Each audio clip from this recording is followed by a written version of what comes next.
नमस्कार, मेरा नाम है तृप्ति। दिन है मंगलवार, तारीख है 28 जनवरी 2025 और आप सुन रहे हैं रेडियो भारती। सबसे पहले हेडलाइन। प्रधानमंत्री नरेंद्र मोदी आज सुबह भुवनेश्वर में Utkarsh Odisha make in Odisha conclave का उद्घाटन किया। भारत और चीन ने द्विपक्षीय संबंधों की स्थिति की समीक्षा की। कैलाश मानसरोवर यात्रा फिर से शुरू करने, दोनों देशों के बीच सीधी हवाई सेवाएं और सीमा पार नदियों पर डेटा साझा करने पर सहमति व्यक्त की। उत्तरी गाजा से विस्थापित हजारों फिलिस्तीनी युद्ध से हुई भारी तबाही वाले क्षेत्र में वापस लौटने लगे। कांगो गणराज्य की सरकार ने रवांडा पर देश के पूर्व में उत्तरी किवू प्रांत में घुसपैठ का आरोप लगाया। वित्त मंत्री निर्मला सीतारमण 1 फरवरी को वित्त वर्ष 2025 से 26 के लिए केंद्रीय बजट पेश करेंगी। बम्बई शेयर मार्केट बाजार में गिरावट का रुख। मोहन बागान सुपर जायंट ने बेंगलुरु एफसी को 1-0 से हराया। पुरुष क्रिकेट में भारत और इंग्लैंड के बीच तीसरा T20 क्रिकेट मैच मंगलवार को राजकोट में खेला जाएगा। अब खबरें विस्तार से। प्रधानमंत्री नरेंद्र मोदी आज सुबह भुवनेश्वर के जनता मैदान में Utkarsh Odisha make in Odisha conclave का उद्घाटन किया। प्रधानमंत्री इसी महीने में दूसरी बार ओडिशा दौरे पर जा रहे हैं।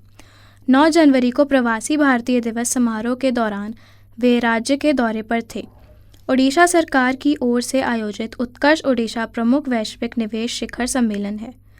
भारत और चीन ने द्विपक्षीय संबंधों में स्थिरता लाने और फिर से सक्रिय करने के उद्देश्य से विदेश सचिव और चीन के उप मंत्री की बैठक के दौरान कई उपायों पर सहमति व्यक्त की।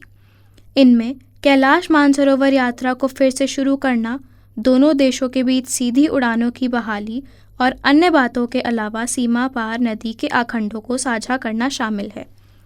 अंतर्राष्ट्रीय मध्यस्थों की ओर से कराए गए मध्यस्थता की युद्ध विराम समझौते के तहत इजरायल द्वारा पाबंदी हटाए जाने के बाद उत्तरी गाजा से विस्थापित हजारों फिलिस्तीनी युद्ध से हुई भारी तबाही वाले क्षेत्र में वापस लौटने लगे हैं।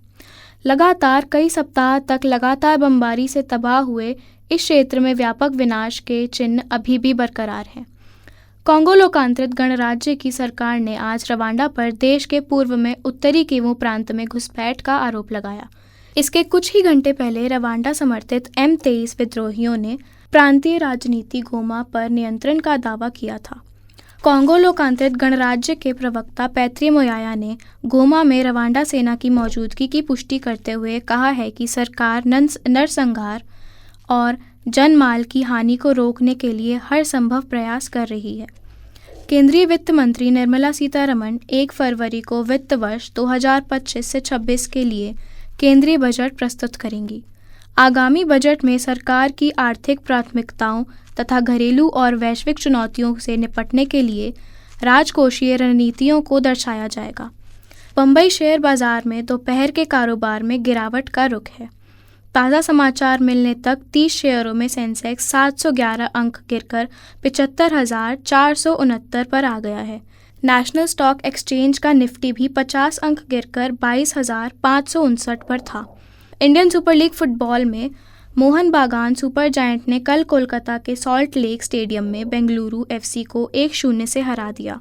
पुरुष क्रिकेट में भारत और इंग्लैंड के बीच तीसरा T20 क्रिकेट मैच कल राजकोट में खेला जाएगा।